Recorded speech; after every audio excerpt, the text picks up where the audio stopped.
could have brushed your hair for the occasion. A little finger brush. I'll do. Hello gang, hello friends. Hello gang friends.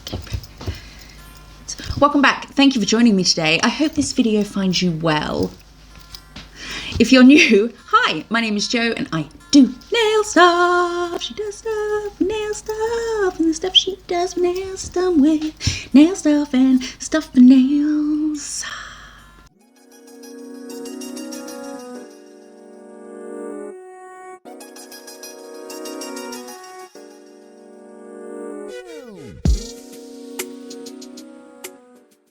Now I know what you're thinking. Something is different about this video. You can tell from the thumbnail. What on earth is going on? Well, I'm going to tell you. We've talked a lot in the comments recently about how we like seeing the nails and the nail stuff and the stuff with nails, but we're less fussed about me explaining exactly what I'm doing and more enjoying just chit chat about other stuff. Basically me just chewing your ear off. So today I thought it'd be a nice change to talk about something other than the nails. There will be nails, of course, but it would just be nice just for once in my life to talk about something other than nails. And recently I've been reading up about something and then I just fell deeper and deeper into a hole of information about this thing. A very famous event in British history, although I suspect everybody's heard of it. And I started writing up about it, just, I don't know why. I like writing and I like research. And I thought, I think I'm going to talk to the gang about this, because if I don't tell the gang, did any of it happen? You know, if a tree falls in the woods, does it make a sound? It absolutely makes a sound. It's a ridiculous notion to think otherwise. So today I want to have some nail stuff going on, but also talk to you about the Great Train Robbery. I don't know why I'm glamorizing it. It's not glamorous, it's naughty. Don't rob trains. If you have any questions about the techniques or the nail stuff that I'm doing, please leave a comment below and I will try my best to answer your questions. Any products that are available that I use will be listed in the description, along with some very useful nail discount codes, promo coupon codes, discount codes. Now, in the very likely event that I make an inappropriate joke or sarcastic comment in this video, please note that it is not meant to cause any offence and does not necessarily reflect my opinions on the subject, and it is for entertainment purposes only. So it's not about you. You know what I mean. So let me tell you, in August of 1963, a group of men robbed a Royal Mail train of £2.6 million, which is the equivalent today of over £50 million. That's a lot of fucking money.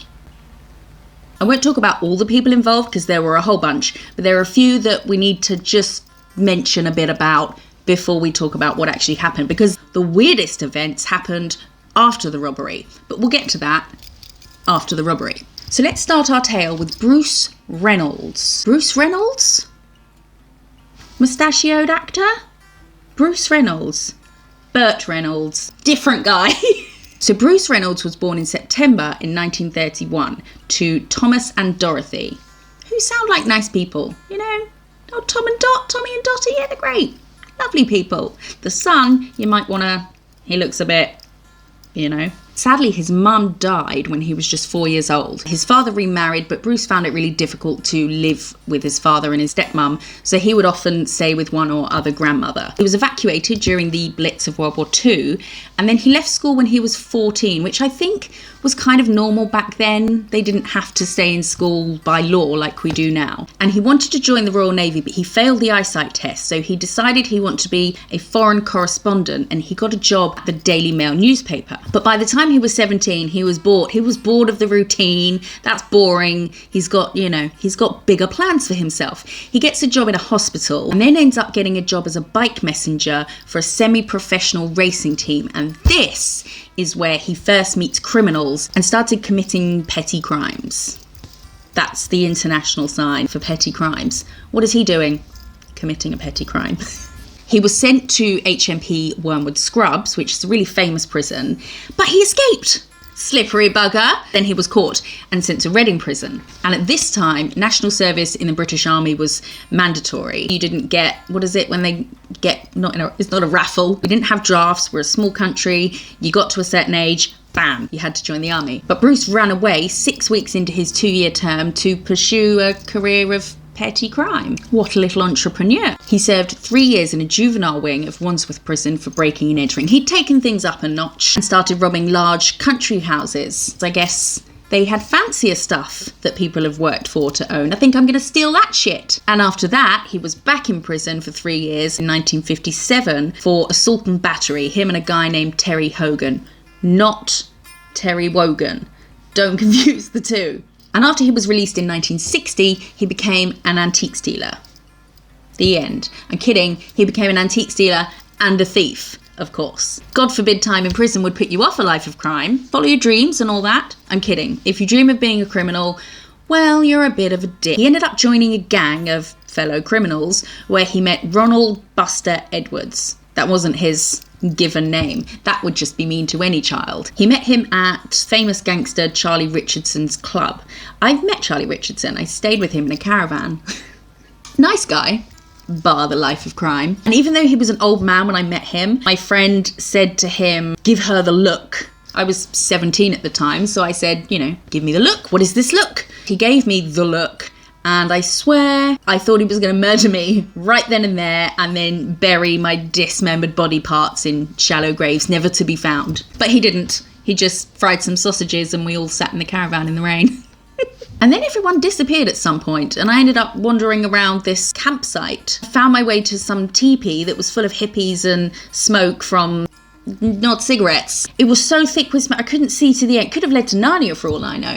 But anyway, so Charlie introduced them to a guy named Gordon Goody, who became another of the participants in the train robbery. Little did any of these men know that Charlie would go on to meet me. There's your story.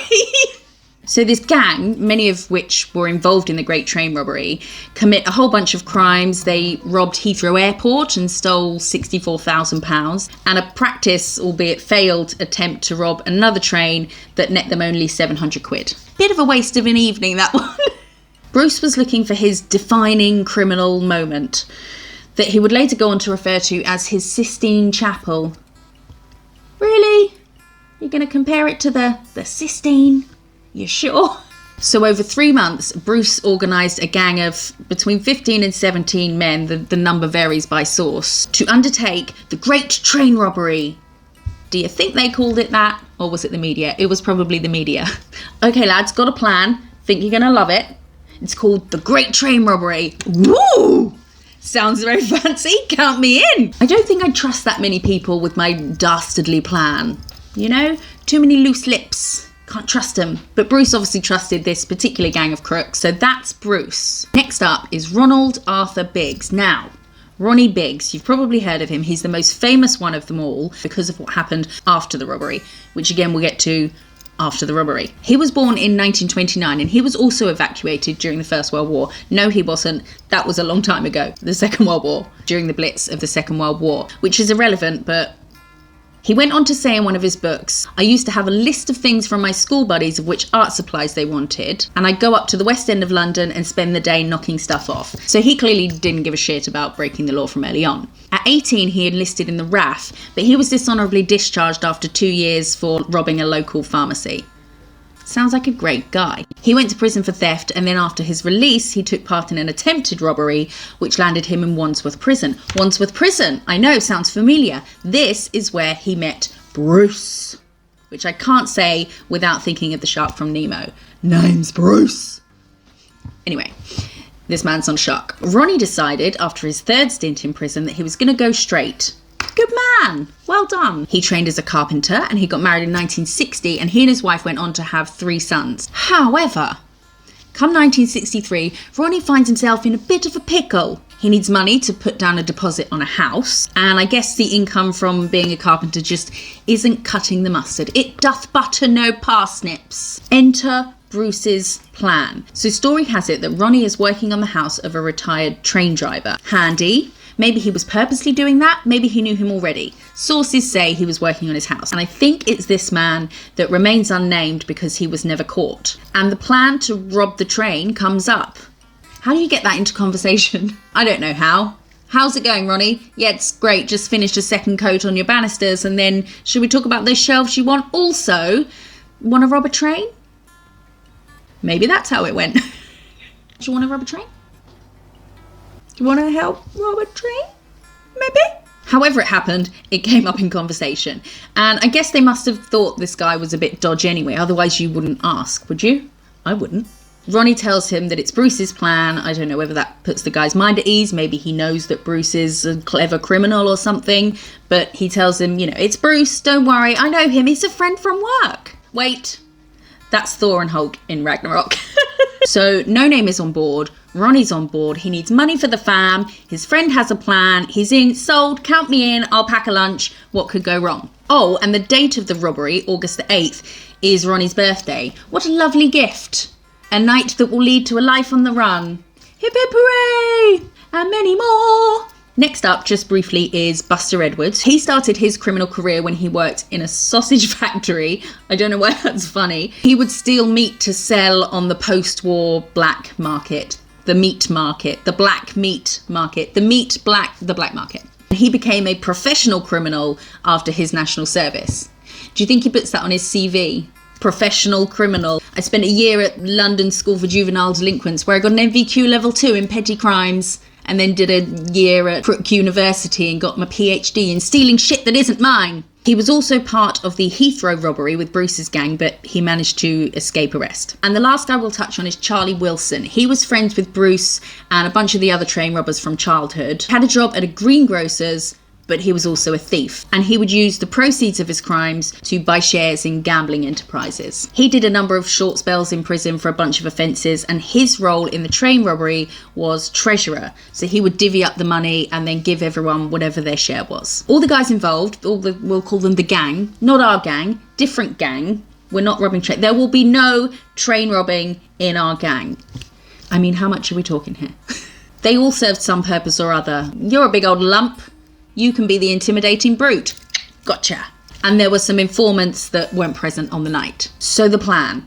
There's a Royal Mail overnight train, and then there's an unnamed senior security officer from the Royal Mail who has detailed knowledge of how much money the train carried. And then there was a London solicitor's clerk named Brian Field. Now, naughty Brian. Brian introduced this man, the senior security officer, to Gordon Goody and Buster Edwards. And over a few months, the plan was devised by Bruce, who got the nickname Napoleon for being the mastermind behind it all. I would have given myself a better nickname, you know? Dragon Slayer. But I get it, Napoleon had a plan. So it was Bruce, Gordon, Buster and Charlie hatching this plan. Although the gang had been successful in the criminal underworld, I mean, they've all been to prison and they break the law for a living. Not sure by which bar they're measuring their success. They had no experience in stopping and robbing trains. This wasn't part of Crook University's curriculum. So they had to bring in some help from a gang called the South Coast Raiders, another collection of fine young gentlemen. I'm kidding, they're obviously criminals. They know how to rig trackside signals to stop a train. So they're on board. And other members of the robbery team, including Ronnie Biggs, were added as the plan evolved. The targeted train was a Royal Mail travelling post office. It was leaving Glasgow Central Station at 6:50 p.m. and it was travelling to Euston Station in London, and it was scheduled to arrive at 4 a.m. the following morning. There were 12 carriages and 72 post office on board who would sort mail during the journey. This one goes in here, this one goes in here. I'm on a train. Side fact, mail was added to the train at stops en route, and sometimes local post offices would hang bags of mail on these trackside hooks that were collected in nets. Wait, nets on the train? Or are we talking train staff with big butterfly nets? No, I think they're attached to the train.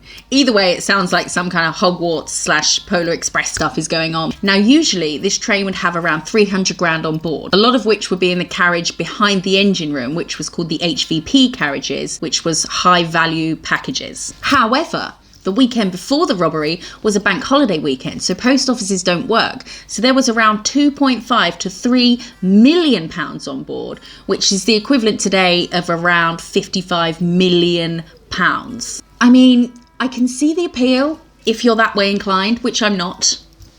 This time next year, Rodney. So credit where it's due, they picked a good day for it. Now here's something serendipitous for our gang. In 1960, the Post Office Investigation Branch wanted to fit all HVP carriages with alarms, and they did. and bars on the windows and bolts on the doors. But by August 1963, when the robbery happened, those carriages were out of service and had to be replaced with ones that didn't have those features. I know! They also wanted to fit all the trains with radios, but it was deemed too expensive, so they didn't. Imagine being the guy that vetoed that. I say guy because it was like nearly 60 years ago, so you know the head honcho for most decisions had a penis. So just after 3 a.m, they had to stay up late, had a few coffees, get a good sleep, it's going to be a late one tomorrow. A man named Jack Mills, who we'll talk about later, was driving the train, probably not like this, and stops it for the red light signal at Sears Crossing in Leadburn. But this light was not, in fact, red. Okay, well, it was red, but it wasn't meant to be. The gang had covered up the green light with, I don't know, a cup, a lid, something like that, and they'd hooked up a battery to the red light so they could just turn it on and off willy-nilly whenever they wanted. And the second man, a guy named David Whitby, gets out the train to go to the trackside telephone. Dude, why have we stopped? We don't normally stop here. But he finds that the wires have been cut. This is your red flag, people. I'd have been out. Something's about to go down. It's a bit ominous. Time to leave. Just go. Leave the money. Leave the staff. Save yourself. And on his way back to the train, one of the gang overpowers him and the rest of them just bundle in the engine room from both sides of the train. Now Jack Mills, the driver, gets in a scuffle with them and ends up getting whacked on the head from behind with a kosh and is left semi-conscious on the floor. This is one of the main things that divides people who view them as lovable rogues and those who view them as violent criminals. I mean, there was violence and they're criminals. So they've stopped the train and there's no way for staff to contact anyone. The stopping point doesn't have a road next to it, but that's where the lights were. And the gang know this. So the next thing to do was get the train to Protego Bridge, where there was a van and a couple of Land Rovers waiting and more of their gang friends. Their gang friends. Now they don't want or need all of the train. Most of it's filled with staff and ordinary mail, nothing worthy of stealing there. Plus, I guess you don't want the staff getting in the way or being able to get anywhere, really. So one of the gang friends, remember, different gang, spent months befriending railway staff, do you want to be BFFs? So that he could familiarise himself with the layout and operations of carriages. But it was decided that an experienced train driver should do this. Welcome to the stage, unnamed retired train guy, remember, Ronnie's mate. So the plan is to separate the engine and the first two carriages, where all the good stuff is, from the rest of the train. It was probably a little more complex than unhooking a Thomas Tank Engine, but you know what I mean. Once they had uncoupled the sections they wanted, unnamed retired train guy was meant to operate the train and drive it to the bridge. However, old No Name over here realised trains are a bit different to how they were in his day, and he doesn't know how to operate it. Oh well, abort the plan, call the missus, put the kettle on, we'll call it a night. No. They do still have a train driver at their disposal, albeit semi-conscious on the floor. So they wake up poor Jack and make him drive the train and the first two carriages to the bridge. So Ronnie Biggs, his sole mission was to get Mr. No Name to participate in the whole thing, and now that had failed, they get sent to the van to wait and be ready to load the loot. I forgot to mention there's an army base nearby, so all the gang are dressed in army fatigues in case they're stopped or spotted by anyone, and they can pretend that they're the goodies and not the baddies. So they get the train to the bridge and they force their way into the HVP carriages, and there's 5 guys in there. There's 3 sorters, a guy in charge of them named Frank Dewhurst, and Thomas Kett, who is an assistant inspector. So Frank and Thomas tried to stop the guys from storming the carriage, but it didn't work. There's too many of them, and it said that they got hit with a kosh as well, and the 3 sorting staff couldn't put up a fight against the men, so they all get made to lie face down on the floor, and then Jack and David from the engine, they get brought in as well, and they get handcuffed together. In the film Buster, which is about Buster Edwards, he says to one of the sorting staff being held up, 6 stamps and 2 premium bonds, please. Whether this was actually said or not, who knows? I kind of hope it was, though, because that's my kind of humour.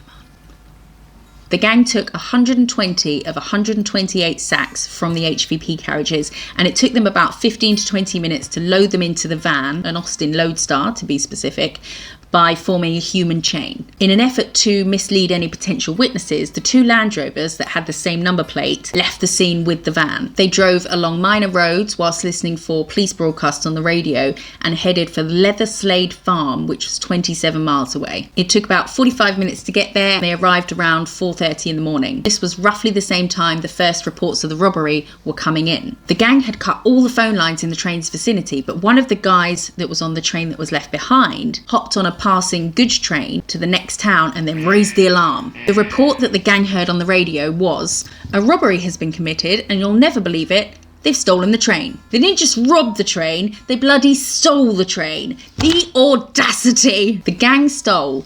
£2,595,977 in 636 packages from 120 mail bags, weighing around 2.5 tonnes. Today, that would be equal to £55,763,502.87, which isn't proper English. You don't say pence when you've said pound. You don't pee with a pound in your pocket, as they say. So they're at the farm and they've counted it all, and Charlie divides it into 16 equal shares of around 150,000 each, which is about 3.2 million today. That's not half bad for a night's work. No, we're not robbing a train, okay? Stop thinking about it. So they're at the hideout, they've counted the money. The next obvious thing to do would be play a game of Monopoly with the stolen money, and that's exactly what they did. Cheeky bastards. The robbery was on a Thursday, and they planned to stay at the hideout until the Sunday, but they heard from the radio that the police were probably going to find them sooner, which they were, because one of the guys had told the staff to stay on the ground for 30 minutes, which was interpreted to mean that wherever they were headed was within a 30-minute radius of the train. They arranged different cars to leave in, and they leave on the Friday, and a bunch of them went to Brian's house. Remember Brian? Naughty Brian, the solicitor's clerk? Well, Brian, he'd come to collect his share, and he was meant to arrange a comprehensive clean-up and torching of the site so that there was no evidence for police to find. But now the gang had to leave early. Brian's clean-up / arsonist guy, "Hi, I've cleaned up all your mess, took me bloody hours, now let's burn this bitch to the ground." He couldn't make it. Had plans, busy man, people to meet, fires to start. But naughty Brian told a big fat porky pie to the gang and told them it was all under control. Naughty lying Brian! The gang were a bit suspicious of Brian, rightly so they decided to arrange a meeting, family meeting. No one can speak unless they're holding the wooden spoon. And this is where Brian told them that he had failed to have the place torched. Well, Charlie Wilson, Mr. Count It and Split It, he was pissed. He was pissed. Bruce's son said years later that Charlie would have killed naughty Brian right there, but was restrained by the others. They figured instead that they would dash back to the farm and set it ablaze, but it was too late and the police had already found it. Da da da!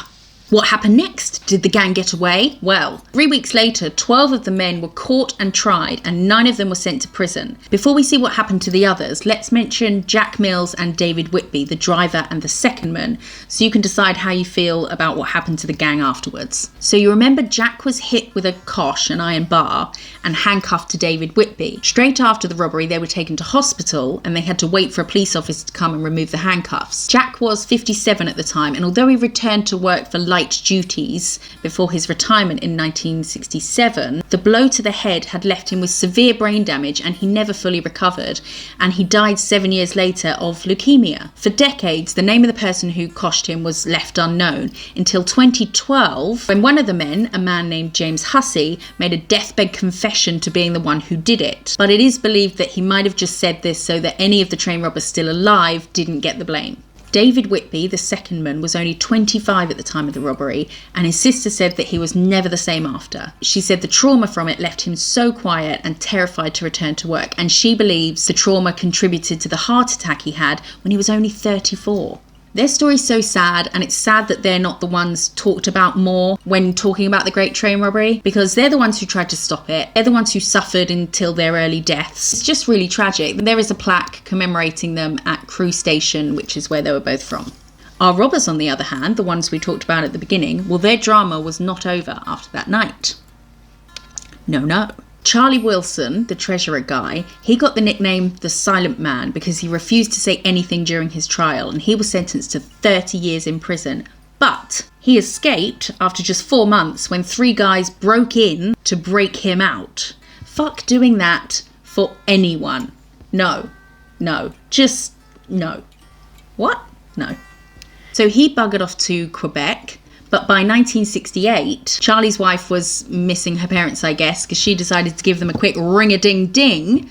But Scotland Yard had traced the call, they tracked down Charlie, and then he got brought back and he served another 10 years in prison, which doesn't really make sense because technically he's now in more trouble than when he was first sentenced. But either way, he was out by 1978. He moved to Marbella in Spain and he was suspected, rightly so, of being involved in drug smuggling, and he engaged in money laundering for the Brink's-Mat robbery, another super famous robbery, but apparently he lost investors £3 million. Whoopsie daisy. My bad, sorry. Drinks are on me. He became a powerful figure in the drug underworld. Just get a 9 to 5, people, okay? He got involved with some very dangerous criminals, including one called Roy the Lump Adkins. He sounds nice. And Roy was on the run, and he believed that Charlie had told the police that some drugs that were coming in came from him, and he was pissed about it. So in 1990, a man believed to be ordered by the Lump goes to Charlie's house where he's in the garden just preparing a barbecue for his wedding anniversary and shoots Charlie twice, once in the neck and once in the head. He's very, very dead.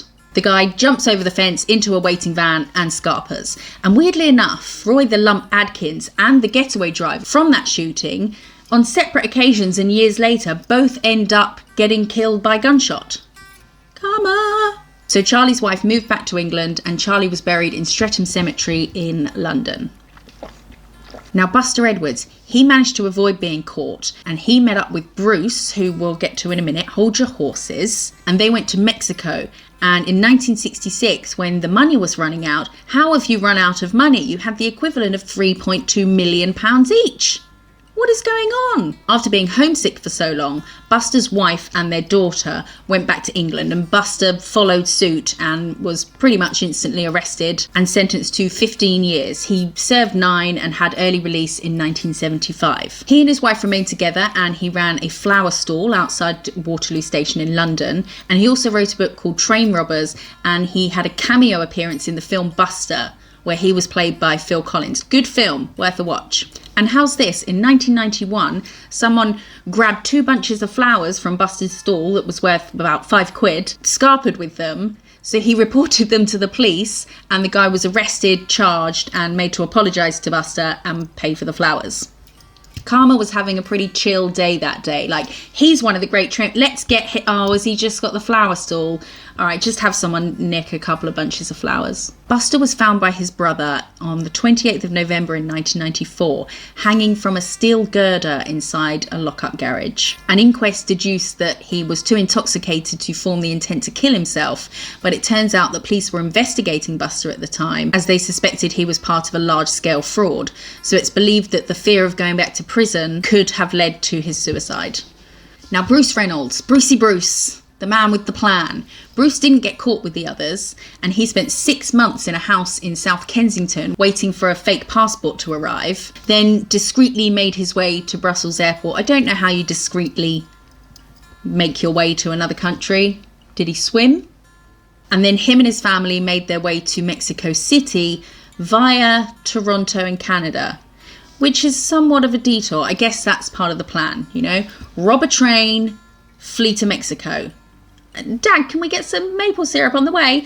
Rob the train, get some maple syrup, flee to Mexico. He took on the name Keith Clement and his family changed their names too. They later moved to Montreal, which is near where Charlie Wilson was at the time, and him and Charlie planned another robbery, but the Canadian police were, you know, they were observing them, so that plan was thwarted. Bruce and his family eventually moved to the south of France. Again, money's almost gone. Just tighten the purse strings, okay? Rein it. Stop buying a new Lilo every time one gets a hole in it, and learn to manage your money better. So they ended up coming back to England, to Torquay in Devon, and they changed their names again. He's now Keith Hiller.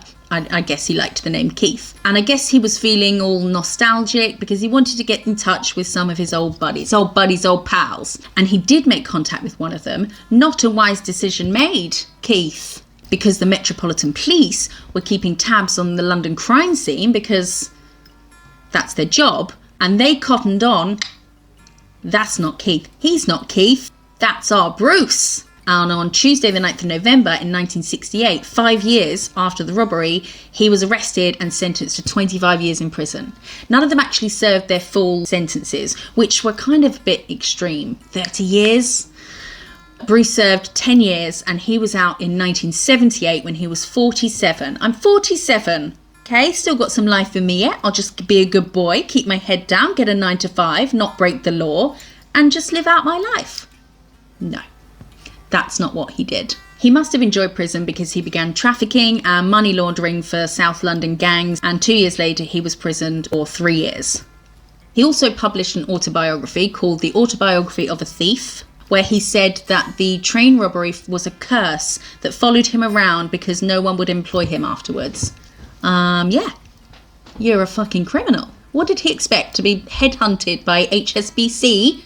Bruce's wife died before he did, and by 1990 he was living on income support and handouts from friends. So he ended up alone and broke in a South London flat that was supplied by a charitable trust. Ironic. He was described by a family friend as a lovely chap who was a changed man and no longer believed in crime. They said he was very intelligent, very kind, and loyal to his friends. Bruce died in his sleep on the 28th of February 2013 at 81 years old. Now, Ronnie Biggs. Oh, Ronnie Biggs. Do you know what? I'm going to stop for dinner because I need to change lighting, and then we'll unfold and unravel the what the frick of Ronnie Biggs's life after the train robbery. Okay, I'm back. I'm back. Comestibles have satiated me. Sustenance was plentiful. And I probably should have brushed my hair. Let's get back to Ronnie. Let's remember that Ronnie's role was to get Mr. No-Name retired train guy to drive the train from where it stopped to the bridge. Let's also remember that No-Name couldn't do this, so he and Ronnie just helped load bags into the van. After leaving the hideout, Ronnie just goes home. Not a good place to hide out in my opinion, but he goes home and he has his stash of cash in 2 canvas bags. I'm guessing they were slung over his shoulder, and I'm also guessing they had pound signs on them, you know? Cream coloured bag, green pound sign. He was wearing a black and white stripy top and, you know, like a raccoon kind of thing going on. And he was running like this. That's how I like to picture it. So he's got his stash of cash in his bags. What's in those bags, sir? You know, just some muddy trainers, copy of Catcher in the Rye, Rubik's Cube, punnet of strawberries, the usual. So he goes home and probably thinks everything is fine. But because Naughty Brian's friend didn't torch the farm, the Metropolitan Police found Ronnie's fingerprints on a bottle of tomato ketchup. Gutted. So 3 weeks later, Ronnie is among those 12 that got arrested, and the 9 of them that got charged received between 14 and 30 years. Ronnie received a 30-year sentence. But he served just 15 months of his sentence before he got a bit bored, fancied himself a change of scenery. And a group of inmates caused a distraction and Ronnie escaped. Why? Why are these men all so good at escaping prison? This is meant to be a difficult accomplishment. He escaped by scaling a wall with a rope ladder and dropping into a waiting van, and then just into the night he went. If you see a prisoner running towards a wall with something that looks suspiciously like a rope ladder, you might want to confiscate that shit. Just putting that out there. So Ronnie has escaped and he also flees to Brussels, and he sends a note to his wife to say, meet me in Paris. She's probably thinking, ooh, gay Paris, how romantic.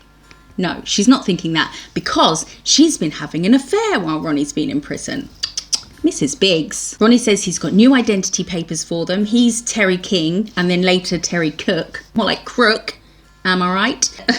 And was undergoing £40,000, which is the equivalent of £750,000 now, of plastic surgery to change his appearance. How's she going to know it's him? Doesn't look like him. And his name's different. Oh, wait. He does have a rope ladder sticking out of his back pocket. It must be him. Now, Charmaine, that's her name, she's been having this affair, and now she's pregnant with another man's bébé. She decides anyway to stick with Ronnie. Before she goes to meet him in Paris, she gets an illegal abortion. Now the following year they fled to Australia, Sydney at first, and then some months later to the suburb of Glenelg in Adelaide. And Ronnie ran a boarding house for a few months, which is kind of random. Ronnie's share of the money was 147 grand, which is the equivalent of £3,147,977. But by the time they got to Australia, they'd spent all but 7,000 of it. He'd done 40k on plastic surgery, which I don't understand because he didn't look that different. If I spent the equivalent of 750 grand on plastic surgery, I am walking out of there looking no less than Eva Mendes. Any less, I'm not happy. But he didn't look like Eva Mendes. He didn't look that different. Almost a third of the money on a package deal to get him from the UK to Australia. I don't know why it was that much, probably because it was under the radar, I guess. And the rest was spent on legal fees during his trial, which kind of was also a waste of money because he got sent to prison. Then he escaped, and here we are. In 1967, so it's been 4 years since the robbery, Ronnie is delivered an anonymous letter. Is it a secret admirer? Prison pen pal? No. It's from old Blighty, and it's a warning that Interpol is sniffing around and they suspect that he's in Oz. So Ronnie's like, oh shit, we have to move again. So they moved to Melbourne, where for some reason Ronnie lived separately to his wife and kids. He got a job doing set construction on the GTV Channel 9 television studios. A couple of years later, in 1969, the headline news story one evening on that very channel was about a newspaper report that revealed that the great train robber Ronnie Biggs, not a great train robber, he wasn't a great train robber, he was one of the great train robbers, just to clarify, not a great guy, that he was living in Melbourne and the police were closing in on him. It's a bit close for comfort, Ronald. 5 months later, Ronnie decides to move again. Why would you wait 5 months? I would have been out of there. I mean, I wouldn't be a fugitive in the first place, but you remember he was in a bit of a pickle. So he fled on a passenger liner using an altered passport, and 20 days later arrived in Panama, and then within 2 weeks he flew to Brazil. Apparently he'd received a postcard that said that it was the country where Nazi war criminals fled. So he thought, that sounds like a bit of me. Get me on a plane sharpish. Quite the little jet setter is our Ronnie. His wife and kids remained in Australia, and sadly their eldest son died in a car crash in 1971 when he was just 10, which is just awful.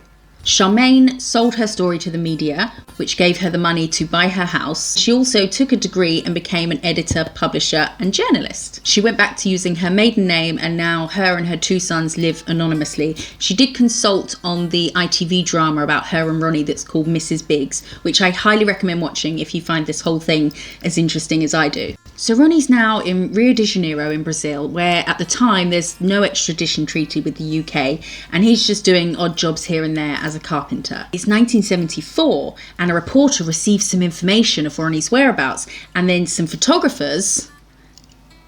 It's probably more of a this than a this kind of photographer.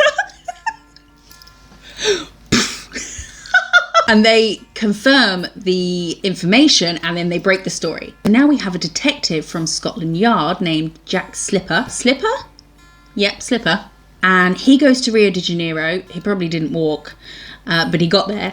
And he can't extradite Ronnie because there's no treaty. But even if there was a treaty in place that would allow it, Brazilian law prohibited the extradition of a person if they parented a Brazilian child. And Ronnie's new girlfriend was pregnant with his bebé. So he was probably laughing. Now, his criminal status meant that he wasn't allowed to be employed or go to bars, and he had a 10 p.m. curfew, but he couldn't be extradited. So you win some, you lose some. And when Charmaine found out that he had a baby with someone else, she filed for divorce. Why have you not done this already?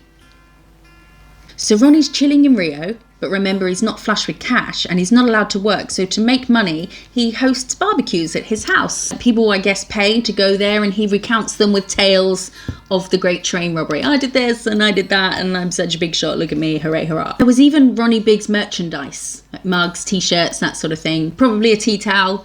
British people love a commemorative tea towel. Like when there's a royal wedding, there's not an item of kitchenware that doesn't have the happy couple's face emblazoned upon it. I like the royals, but I don't want their faces staring at me from an array of crockery lining the kitchen walls.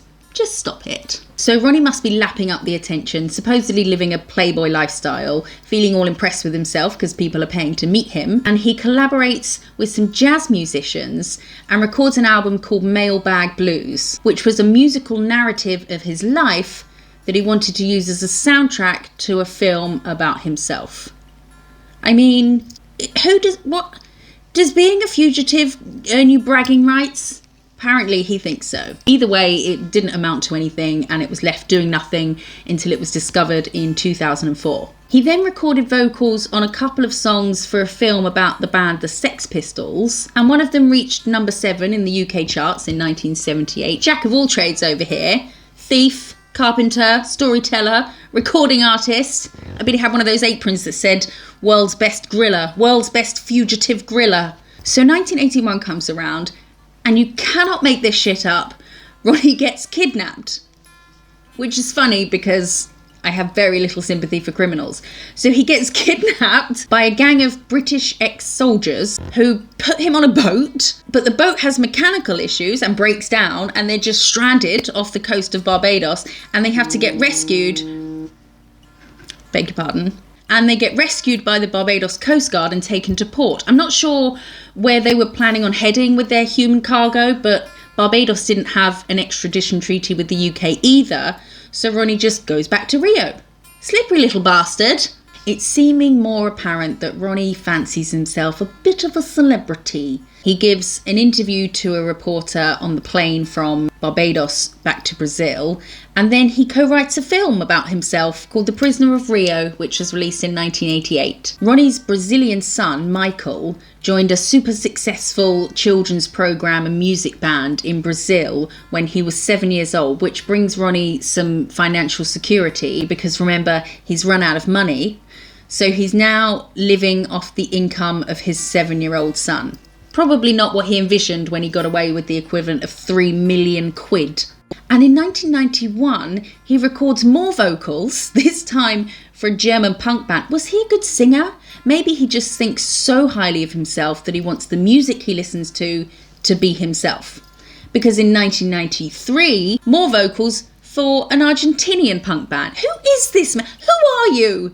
Pick a lane. And now it's 1997. So, yeah, it's been 34 years since the train robbery. He could have been out of prison a long time ago, but he's still in Brazil. And Brazil and the UK make an extradition treaty, which you'd think would be bad news for Ronnie, because within 2 weeks of it being made, the UK government formally requests that Ronnie be extradited. But the request was denied, and the Brazilian Supreme Court grant Ronnie the right to live there for the rest of his life as a free man. You would think this is the end of Ronnie's story, but oh no! He had a stroke in 1998, recovered in time to throw a 70th birthday party, but a second and a third stroke followed, which takes us to 2001. Just 4 years after he was officially free of ever being extradited, Ronnie announces to the Sun newspaper that he's willing to come home to the UK. What? He's got 28 years left of his sentence to serve. Why would he do this, you ask? Well, at this point, he's 72 years old. His health is in decline and UK healthcare. Now, despite popular opinion, come on, Ronnie, we know why you're coming back. We're not stupid. His son says that he's coming back because he wants to walk into a pub and get a pint of bitter. Ronnie, come on. Come on, Ronnie. We know a pint of bitter in a rainy Margate pub is not worth a 28-year prison sentence. No pint of bitter is. So on May the 7th, 2001, Ronnie flies back to England on an executive jet that's paid for by the Sun newspaper that's stocked with curry, Marmite and beer. The Playboy lifestyle is definitely over, and he is now prisoner number 002731. Not the end. In November that year, Ronnie petitions the governor of Belmarsh Prison, which is a maximum security prison that houses those who commit the worst, most violent crimes you can think of, for early release on compassionate grounds on account of his poor health. He'd been treated at the Queen Elizabeth Hospital in London 4 times in 6 months. That's a lot of hospital visits in a short time. But he's English, he's in England, free healthcare. God bless the NHS. Never in my life had a medical bill. Don't know anyone that has. How you can be put into crippling debt because you were hit by a bus. That's just an absurd concept. Anyway, so Ronnie wants to be released to the care of his son, but his petition is denied and his appeals are thrown out of court by a high court judge for being hopeless and misconceived, which is fair enough. 4 years later, in 2005, he contracts MRSA and again asks for early release because his death is likely to be imminent. His request, though, was once again denied. The Home Office compassion policy would only release prisoners if they were considered to have less than 3 months to live. So 2 years later, in July 2000, is that a spider?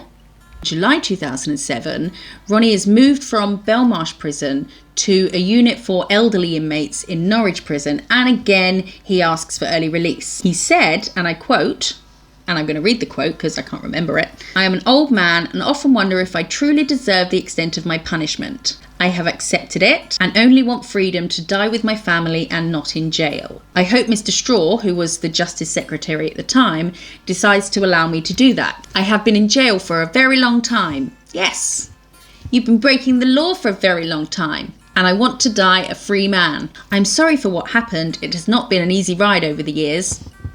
Yeah, the barbecues in Rio sounded really fucking treacherous. "Even in Brazil, I was a prisoner of my own making. There is no honour to being a great train robber. My life has been wasted." What do you think about that? Was he just saying it? He once said that he would never return to England unless it was a free person. "I don't want to return to prison." Did he think we were going to forget what happened? If he had not escaped in the first place, he could have served his time, would have got early release like everyone else, would have been out way before he was old and dying, and could have drunk as much Margate bitter as his liver would allow. I don't know, I'm not buying it. Anyway, in 2009, he's still in prison and he suffers a series of strokes that are said to have rendered him unable to walk or speak. In February that year, he was taken to hospital with pneumonia, which led his son, Michael, to ask again for his early release. And in April, the parole board recommended that he be released on the 4th of July, having served just a third of his 30-year sentence. But Jack Straw, he was having none of this. He said a fat no. No, Mr. Biggs, not today. Jack Straw said that Ronnie was wholly unrepentant. Ronnie was back and forward from hospital with a chest infection, a fractured hip, he got pneumonia again, and on August the 6th that year, 2009, 46 years after the robbery, and 2 days before his 80th birthday, he was released from custody. Happy birthday! It's still not over. After his release, his health improved. Naturally, everyone thought he might have been faking it, but he claimed he was not. And his lawyer said, "This man is going to die. There will be no Lazarus coming back from the dead. He is ill. He is seriously ill." Ronnie said, "I've still got a bit of life in me yet. I might even surprise everyone and make it past Christmas. That would be fantastic." So that's August 2009. Ronnie did live past Christmas, and in May 2010 he was admitted to hospital with chest pains, but I guess that was all okay because in August 2010 he's still here, and it was claimed by the Sunday Mirror that he would attend a gala dinner, sounds a bit fancy, where he would receive a Lifetime Achievement Award for, wait for it, services to crime. That's not a thing. I googled it. And he did go to a gala dinner, not one that was recognised by a governing body, basically just a room full of criminals. And I guess they were just rubbing people's noses in it that he was the one that got away. The event was called To Rio and Back, and his award, he actually got an award, a commemorative knuckle duster. Ladies and gentlemen, the coveted commemorative knuckle duster. Now it's layers upon layers of polished gold, so it won't lose its shine no matter how many people's faces you smash in with it. He also got a shield engraved with the dates of his crimes on it. So, yeah, not feeling very remorseful by the looks of it. Just seems that he was lapping up his celebrity status and didn't really give a shit about anything he'd done. I don't know that it registered that there was nothing big and tough about running and hiding from justice your whole life. He was back in hospital in February 2011. I know, right? Those 3 months sure are taking a long time. Not that I'm wishing death on anyone, but you're out for a reason. And then in November 2011, he launched his new updated autobiography called Ronnie Biggs, Odd Man Out, The Last Straw. Just pick a title, okay? One will suffice. He used a word board to communicate with the press and said that he would be remembered as a lovable rogue. He's not some 9-year-old orphan that's pickpocketing Werther's originals. Someone was beaten with an iron bar. You stole millions of pounds and then lapped up the sunshine in Rio for decades. He also said there's a difference between criminals and crooks. Crooks steal, criminals blow some guy's brains out. I'm a crook. I mean, crime is a crime, Ronald. In March 2013, he attended Bruce's funeral. Here he is, after the wake, looking ever remorseful. He said to the press, "If you want to ask me if I regret being one of the train robbers, my answer is no. I am proud to have been one of them. I am equally happy to be described as the T-boy or the brain. I was there that August night, and that is what counts. I am one of the few witnesses, living or dead, to what was the crime of the century." He doesn't care. 9 months after Bruce's funeral, on the 18th of December 2013, at 84 years old, Ronnie Biggs died at the Carlton Court Care Home in Barnet in North London. He died just hours before the BBC broadcast a 2-part drama called The Great Train Robbery. It was just a coincidence, but it's a bit weird. He was still a big figure in South America and his death made the front pages. And then his funeral took place on January the 3rd, 2014, and it was attended by a whole bunch of criminals and gangsters. The type of people who were probably fun to hang around until you owed them money or didn't call their sister after a one-night stand. There was a Hells Angels Guard of Honour alongside the hearse and a floral 2-fingered salute like the one he gave at Bruce's funeral, which was the last time he was ever seen in public. Mourners were told not to wear black as it was a celebration of his life, and Ronnie had requested that half of his ashes be scattered in England and half be scattered in Rio de Janeiro. His coffin was draped with the Charlton Athletic football scarf, the Brazilian flag and the Union Jack, and Britain's most notorious violent criminal, Charles Bronson, sent a bouquet of flowers with an old 10-bob note in it, and a 6-piece Dixie band played when the Saints come marching in. In defence of his leading the service for a train robber, Reverend Dave Tomlinson said, "We need to remember that Jesus didn't hang out with hoity-toity folk, he just treated people as people." To this day, there are still theories as to who the real mastermind was behind the robbery, and claims that there were more people involved that were never caught. Only 11 of the known men who took part in it were convicted, and a man named Bobby Welch is the only one still alive, says the internet. One of the carriages was kept as evidence for 7 years after the robbery. Then it was burned at a scrapyard in Norfolk to stop souvenir hunters from taking anything. What's the big deal? Maybe I have a doorknob from the Great Train. Oh, they might make money off it. Okay, I get it. Another carriage has been preserved at the Nene Valley Railway in Peterborough. So, what do you think of all this? Are you team lovable rogues or lock them up and throw away the key? Do you think 30 years was too long? Not that any of them served that long. And what do you think about Ronnie's return? Did he just want a pint? I have no doubts that it was for healthcare. And even though I think 30 years was a bit much, when you think about all the crimes they did before and the fact that prison didn't deter them from committing crimes after release, I don't know.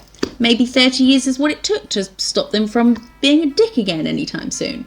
I would love to know your thoughts on it. Have you robbed a train, written a book about it, lived as a fugitive, recorded an album, and been kidnapped? And let me know if there's anything else you want to hear about. Bigfoot, the plague, the fire of London, the Roswell UFO crash. Definitely want to talk about that. I hope you've enjoyed this little change up of ways. I've really enjoyed talking about something other than nails for once. And I really enjoyed the research part of it and writing it all up. Nerd! Thank you so much for sticking around to the end. If you do like this video, please give it a thumbs up and subscribe. Join the gang, not that gang. There will be no robbing of trains. Different gang. And I look forward to seeing you in the next one. Bye-bye. The next, oh fuck me, subscribe. Another carriage is preserved at the Nene Valley, I didn't even look, Peterborough, after the robbery is still alive. Cheated on the 18th of no, recommended that he be really after the governor of Belmarsh prison on the drink break 700 sweating from my boobs. go.